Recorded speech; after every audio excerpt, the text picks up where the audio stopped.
Muri Zimbabwe tinokuchingamidzai zvekare kune chimwe chirongwa pano paZim Facebook Secrets and Confessions. Tadzoka zvekare nemamwe messages. Rekedzai tibva tapinda messages edu atadzoka takakubatirai message yedu yekutanga yakamira sekudai so. Hanzi makadi zvenyu mukoma, ndinokumbirawo kuti munge muchandiposterawo nyaya yangu makavika uchituba changu. Ndauya pano ndiine confession yangu iyo yandinayo, uye zvekare confession yangu yakamira sekudai so. Ininiwo ndakajoiniswa zveuroi nagogo vangu. Amai vangu vakashayika mukoma. Amai vakabuda vachiti vainge vachienda kunohodha, vainge vachita zvekuhodha kuMozambique. Amai ndokubva vachizorekedza kudzoka. Vamwe vavo avo vavainge vakaenda navo kuMozambique ikoko vakadzoka. Saka zvinonzi amai vakanzi vainge vava neumwe murume uyo wavainge vava kugara naye kuMozambique ikoko. Then ndokubva vachizowanikwa vakapondewa, vakaraswa musango. Amai vakaita zvekupondewa vakabviswa mabody parts. Saka izvi ndo zvakazoita kuti gogo vange vachizotanga kufamba. Saka gogo ivo pavakazondudza kuti vaimuka usiku vachiita zvekuroya, vakanditi muzukuru wangu uchindiona ndakadai ndichinzi ndiri muroi, handina kungotanga ndakadai, zvakatangira pamwana wangu apo pavakandiurayira mwana wangu. Saka pandakafamba ndichiti ndainge ndichida kupengesa uyo ainge achinzi ndiye akauraya amai vako, ndo pandakabva ndachizobatiswa mishonga yakaipa. Gogo vanoti ivo vakapiwa rimwe duri iro ravakanzi vaifanira kupota vachinotora ivhu repaguva vobva vachizotora nemadota vobva vachizozviisa muduri imomo. Hanzi ndo zvaizokonzeresa kuti munhu wacho ange achizotanga kurasika njere. Then after mazuva vaibva vachizotora ivhu riya nemadota vobva vatanga kufuridzira kumhepo kuitira kuti pfungwa dzemunhu iyeye uyo anonzi ndiye akauraya amai dzinge dzichizotorwa nemhepo. Saka ndo zvakaitika izvi kuzonosvika ivo gogo vangu vachiti vakabva vachizotanga kuita zvekuroya. Mushure mekunge gogo vatanga kuita zvekuroya ndo pavakabva vachizoudzwa nevamwe varoi avo vakazopedzisa kuvatemerera nyora dzacho, but vainge vakatotemererwa dzimwe nyora nen'anga yacho, even though yainge isina kuvabudira pachena. Vanoti pavakazodzokerako n'anga yacho iyoyo yakabva yati, iwe mukadzi, pawakauya pano, wakauya pano uchida kuti ndinge ndichikubatsira uye zvekare ndikakubatsira. Handiti iwe wakati chawainge uchingoda wainge uchida revenge here yekuti unge uchipengesa uyo akakuurayira mwana wako. Saka ingawane ndakakugonera, saka pandakakukanganisira ndepapi. So gogo vanoti n'anga iyoyo yakabva yachizovaudza kuti revenge, kuti unge uchitokwanisa kuti revenge munhu unenge uchifanira kuti unge uchitoita zviri zvekutomuroya. Hakuna mushonga wekuti unongoti kana ndashandisa mushonga uyu watoita revenge, unofanira kutoti unge uchitopiwa uri uroyi. So gogo vakabva vachizotanga kufamba nevamwe varoi vavainge vachifamba navo. Then vakabva vachizonzi vaifanira kuti vange vachizondijoinisawo neni kuti ndinge ndichizovawo muroi. Then ndipo apo pavakabva vachizonditemerera nyora. Gogo vangu unfortunately vakabva vachizofa vasati vapedza kunditemerera nyora dzacho dzeuroi. Then ndakabva ndachizoroorwa nemurume uyo anonamata. Saka murume uyo mukoma uyo akazondiroora anonamata ndiye anokonzeresa kuti dzimwe nguva kana varoi vakauya vachida kunditemerera nyora, varoi ivavo vasazokwanisa kupinda mumba even though vanenge vachida kunditemerera nyora, ende neniwo ndichida kutemererwa nyora dzacho navo varoi ivavo. So murume wangu iye hatozvizivi kuti inini ndiri muroi ende ndinoroya, asi changondiunza pano ndechekuti ndikuda kukuudzai izvo zvatakarongera umwe mwana waamai vangu, mwana waamai nini, agerewo munomu muJoburg.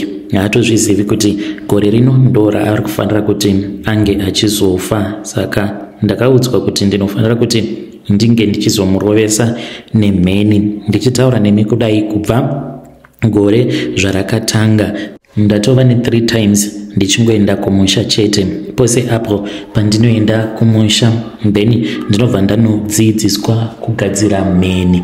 Kana kuri kunzi ndikazowana mukana ndichadzoka ndokuudzai kuti mheni yacho inogadzirwa sei, but ndichatanga ndaona kuti yandiri kugadzira inokwanisa here kuzorova munhu. Iko zvino zvindava kukwanisa kuisimudza mheni yandinogadzira iyo inobuda muvhu yobva yaenda yobva yanorova munhu wacho uyo wandinenge ndasarudza. Saka pari zvino ndava kugona kuisimudza mheni iyi ichibuda muvhu, asi handisati ndava kukwanisa kuti ndinge ndichitumidzira. Kana ndikazokwanisa kuzozviita izvozvo ndichazokuudzai kuti mheni iyi ndakaidzidziswa kuti ndinoigadzira sei uye zvekare kuti ndinoitumidzira sei, ende kana yarova ndinofanira kuti ndinge ndichizotora sei mazai ayo ainozosiya yakandira mushure mekunge yarova munhu, because iyo mheni pachezvayo idzi dzedu dzekugadzirira inenge yakaita kunge shiri. Maonero andakaiita yakafanana nejongwe. Saka jongwe iri rinoti kana mheni yarova rinobva razosiya rakandira zai. Saka zai racho iroro unofanira kuti unge uchizoritora wabva wachizorigadzira, otherwise inozodzoka kwauri ichirova iwewe muridzi wacho. Saka ndakanzi ndinofanira kuti ndinge ndichiurayisa mwana uyu waamai vangu nekuda kwekuti ndo chijana changu ichocho chegore iro rino. Kubva zvandakajoina club yevakadzi ivavo, varume vedu vanongofungidzira kuti tinowirirana nekuda kwekuti tinoita zvemukando, tinopota tichikandirana mari pamwedzi poga poga tiri 10 mugrupu racho iroro. Varume vedu havatozvizivi kuti takatanga kuwirirana nekuda kwekuti tose tiri varoi. Saka pose apa ndaingodya nyama dzevamwe nekuti ndaiti kana chijana chauya kwandiri ndainge ndichikanganiswa neminamato yemurume wangu. Saka murume wangu ndakazomuisira mushonga muchikafu kubasa kwake uko atori nomumwe mukadzi haafambidzani naye, asi mukadzi uyu anomuda. Saka kumuda kwaanoita ikoko ndokunokonzeresa kuti asakwanisa kunamata semanamatiro awo ainge achimboita ndisati ndamuisira mishonga. Handikwanise kumunetesa mweya wake nekuti mweya wake uri very powerful. Saka ndo secret yangu yandauyawo nayo pano gore rino. Chijana chiri kwandiri, ndine imwe hama yangu iyo yandiri kufanira kuti ndinge ndichizorovesa nemheni. Kana mukaposta nyaya yangu mondizivisa, ndichange ndichizoteverera ndiri mucomment section.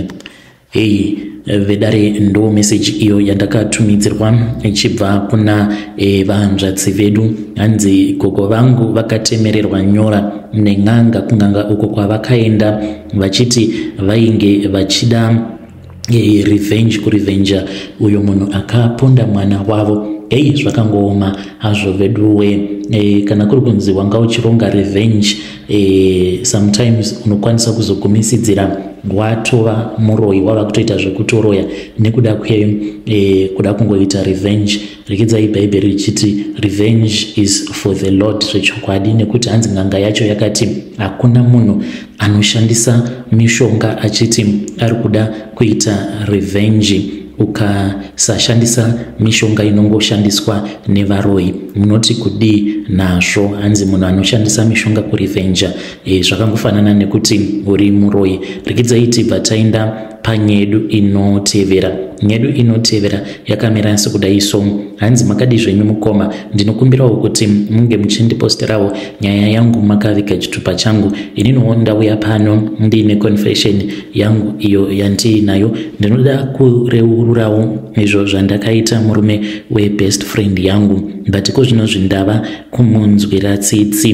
Ndakaenda kune vamwe madzibaba, namadzibaba ava taiwirirana zviya zvekutoti tatombopota tichitorara tose. Saka namadzibaba ava taishare each and everything. Vaiti kana vakasanganawo nemaproblems mumarriage mavo vaindiudza. Saka one day takatoti takatogara nditori pamba pavo, ndobva ndatanga kutongonyeya friend yangu, mukadzi wavo ainge aripo, haatozvizivi kuti namadzibaba taitombopota tichitofambidzana. Saka ndichinyeya friend yangu kudaro, madzibaba vakabva vachizoti kwandiri vainge vaine munamato wavainge vachida kundipa. Ndakapiwa munamato mukoma wefuratidzo. Ndichitaura nemi kudaiso, matambudziko ose avo aanosangana nawo mumarriage make ndini ndakazvikonzeresa. Saka ndini chimwe chibhodhoro icho chandakapiwa namadzibaba. Madzibaba ava vakanditi kana uchikwanisa toda kuti unge uchizotenga baby oil.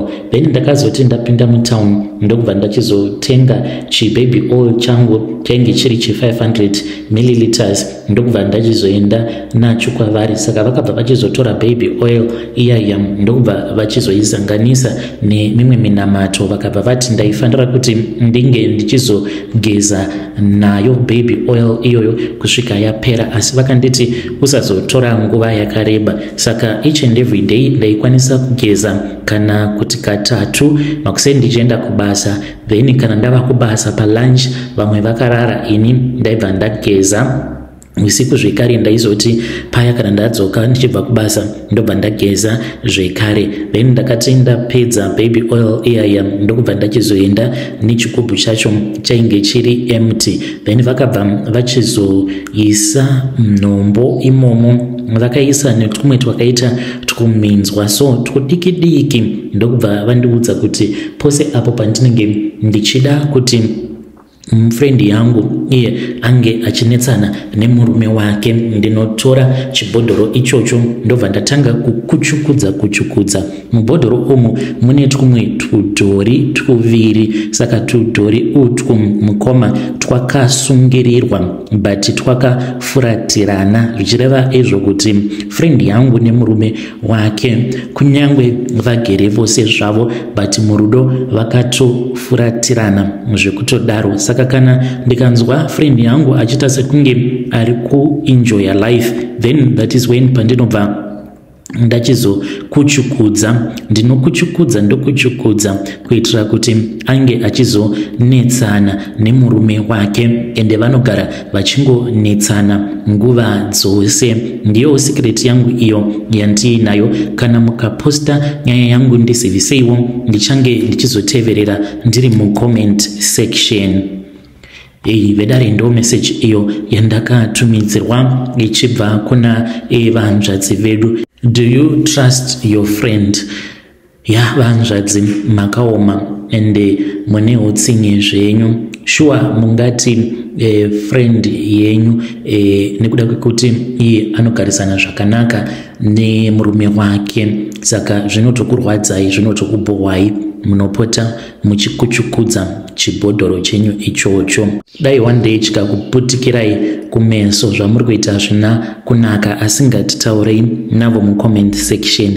Zvakangooma hazvo veduwe. Do you trust your friend? Uye zvakare munozviona sei nyaya yekuti iwewe unenge uri married uine murume then wowirirana nefriend yako anenge asina murume? Tell me what you think. Regedzai tibva taenda panyedu inotevera. Nyedu inotevera yakamira sekudai so.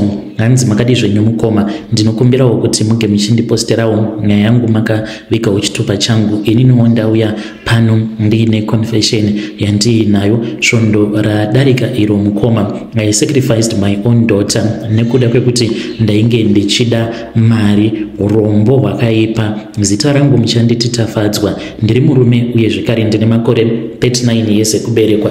Ndinogara kunoku kuEpworth kuHarare. Ndichangoti ndiko kwandigere but ndigere zvangu muno muHarare. I am a father uye zvekare last week that was when apo pandakabva ndachizosarudza kuti mwana wangu aifanira kuti ange achizofa. Mwana uyu mukoma ndakamuuraya pashoma. Ndakati mwedzi iwo uno uchangotanga ndine mushonga wandakapiwa neimwe ng'anga iyo yandakasangana nayo paFacebook. Saka ng'anga iyi yakabva yanditi kana kuri kunzi ndinenge ndichida mari zvefast ndaifanira kuti ndinge ndichizouraya mwana wangu kunyangwe nebanga chairo, but ndakabva ndati ko kana ndikasunga ikabva yanditi zvinoreva kuti unotya, nekuti ini ndinoda munhu wekuti kana ndamuudza kuti ita chakati obva watozviita usina kana kutombofunga uviri kana kutombondibvunza. Saka ng'anga iyi yakabva yanditi zvinotoratidza kuti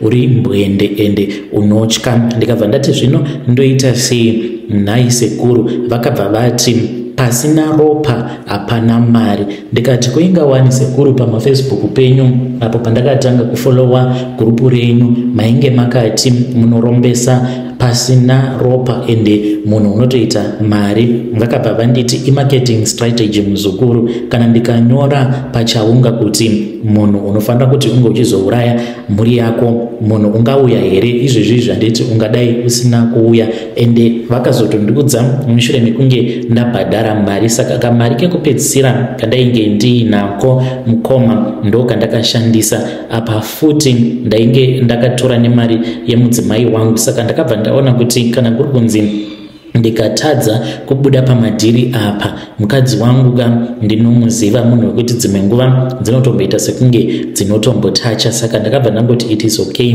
ndokubva ndachizopinzwa mumatare. Inini ndainge ndichishanda security guard. Ndichati ndainge ndichishanda security guard at this other Chinese company inowanikwa muGranite site. Ndainge ndichiwana $100 pamwedzi. Ndaitoona sekunge zvainge zviri nani, at least tainge tisingazofi nenzara. Saka nemudzimai wangu tine vana vedu vatatu. Mwana wangu dangwe rangu musikana ane 11 years, zita rake ndichamuti Tariro, uye zvekare iye she is very intelligent but upenyu hwakaoma. Saka mudzimai wangu anongogara achingopopota nguva dzose nekuda kwekuoma kwakaita upenyu. Ini ndainge ndava kuti pose apo pandinenge ndiri kubasa ndinenge ndichingofamba mumagurupu ndichingotsvaka ng'anga dzinorombesa. Saka ndakabva ndachizoita mahwekwe kwava kusangana noumwe mufesi uyo wandakadzidza naye wandichati Simba Rashe uyu inini naye takadzidza tose kusecondary school. He used to be broke. Kunyangwe pandakamuona ndakaona kuti inini hangu ndiri broke, but zvake zvainge zvakanyanya. Apa ndakamuona achidriva Toyota Hilux GD6 blue number plate yeku-South Africa. Akabva andiudza kuti iye ainge aine mabottle store, mabhawa akawanda. Ndakamubvunza kuti ko wangu, how did you rise so fast? He looked at me ndokubva angonditi shamari zvinoti netsei, asi kana kuri kunzi ana yako kana yakasimba ndichazokuudza zvangu. Saka ipapo paakataura ainge achizvitaura mukudhakwa, ndokubva angonditi sacrifice achiimba zvake kuti ndakaita sacrifice wangu. So I just thought kuti maybe wainge uri hwahwa hwainge wava kutaura. That was when he returned back to South Africa. Ndakazoedza kuti ndinge ndichimubata Simba uyu, akabva atanga kungondiblutika achiti ainge ari busy nezvimwe zvaainge achiita. Saka ndakabva ndatotanga kutoita very serious. Ndakataura neng'anga dzakawanda chaizvo. Kudzamara ndazosangana nasekuru ava vekushamba, ndakataura navo ndikabva ndavapa kamari kekuti tinge tichigara tichitaura nguva dzose. Then kubva ipapo ndopavakabva vachizonditi ndinge ndichiendako kushamba. Ndakaendako, then ndokubva ndasvika pamba pavo. Vakaswera musikore wese wezuva vachindiignore because painge pakazara pamba pavo.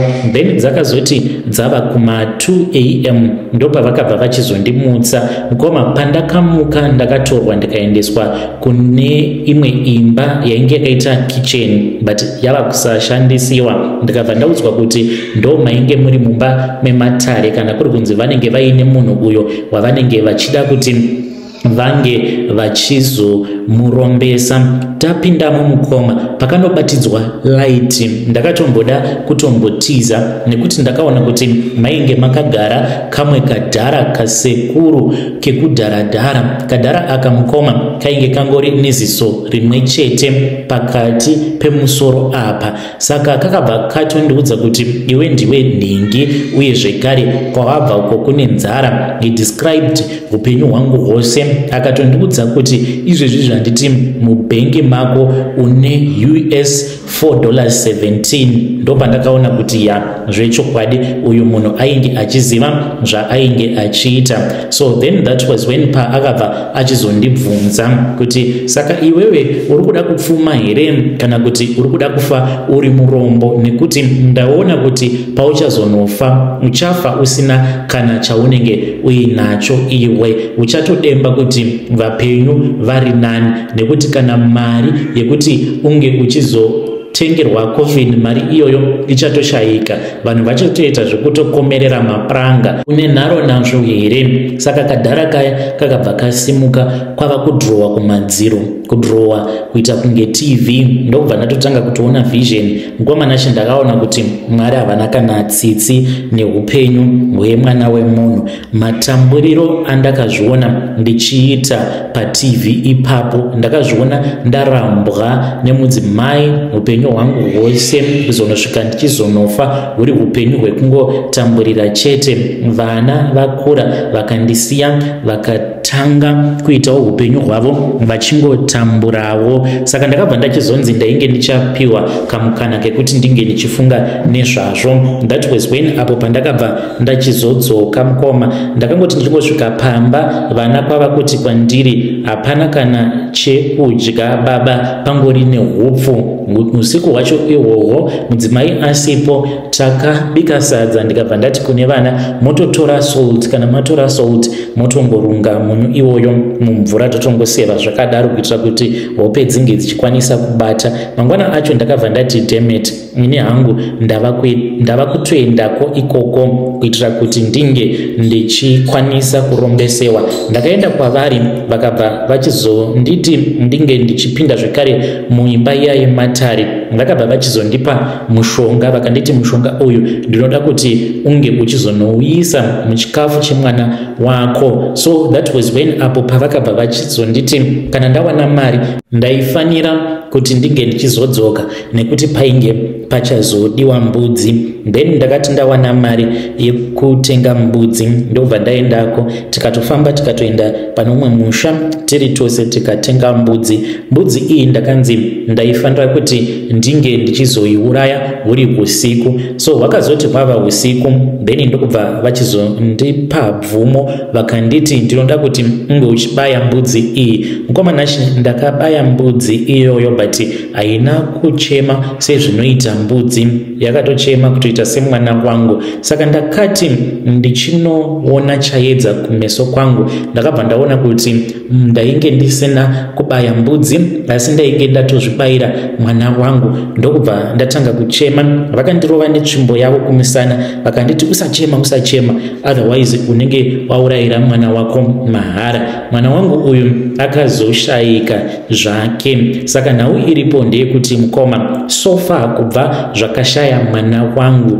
ndine mari yandakanhonga, and ndakaudzwa kuti pese pandichanhonga mari iyoyo ndinofanira kuti ndinge ndichingoipa vanhu, ndisashandisa kana sendi, kunyange zvikanzi zvinhu zvinenge zvakaoma sei. Ndichitaura nemi kudai so mukoma, ndakanhonga $300. Ndanhonga $300 ndokubva ndatongotanga kungogovera mari yaya ndichingopa vanhu. Then the following day ndikanhonga $600. Mari iyi ndikaipa zvekare vanhu. Ndichitaura nemi mukoma, ndine mari yandakabva mukunhonga yakawanda chaizvo. Saka ndakavafonera sekuru ndikati, zvino sekuru, mari iyi yandanhonga zvayakawanda ndoita sei nayo? Mari iyi yandakanhonga mukoma yandiinayo mumba isingazivikanwi nemudzimai wangu inokwana iyo kuita 15,000 US dollars. Iyo yandakanzipa mari iyoyo handina kana sendi randinofanira kuti ndinge ndichizobata, ndinofanira kuti ndinge ndichizoigovera kune vanhu vanotambudzika. Saka makuseni ndinomuka ndopinda mutaundi ndichitoshandisa mari yangu ndobva ndatanga kupa vanhu vanotambura. Ndinowanzo kuenda kana kuHarare Gardens uko kana kungofamba ndichitsvaka munzvimbo dzekuti ndinowana vanhu vanenge vachiratidza kuti vanenge vari desperate, ndobva ndatongoti ndakunzwira tsitsi obata 100 iyi. Ende vanhu nekuda kwenhamo vanhu vanotogamuchira kana mavhenda awa. Ndinongoti ndikatenga kana ne50 US munobva ati ndina change, ndobva ndati keep change ndoenda zvekare pane umwe ndobva ndatenga chandinenge ndatenga kana ne100 ndobva ndati keep change. Ndinoti kana ndatenga chandinenge ndatenga mukoma ndinotsvaka zvekare umwe munhu wekupa, vangava vari mastreet kid kana kuti vanhu vanotambura. Saka mari iyi inonzi kana yapera ndopandichazotanga kuwanawo mari iyo yandinozotendedzwa kuti ndinge ndichizoishandisa. Kana mukaposta nyaya yangu ndiziviseiwo, ndichange ndichizotevererawo ndiri mucomment section. Muri yeZimbabwe ndo message iyo yandakatumidzirwa ichibva kuna vanzvadzi vedu. Ngatizamei kuti tinge tichitaura navo vanzvadzi vedu ava mucomment section. Zvakangooma hazvo vedu we. Strange things indeed they do happen in this world. Hey, pakaipa.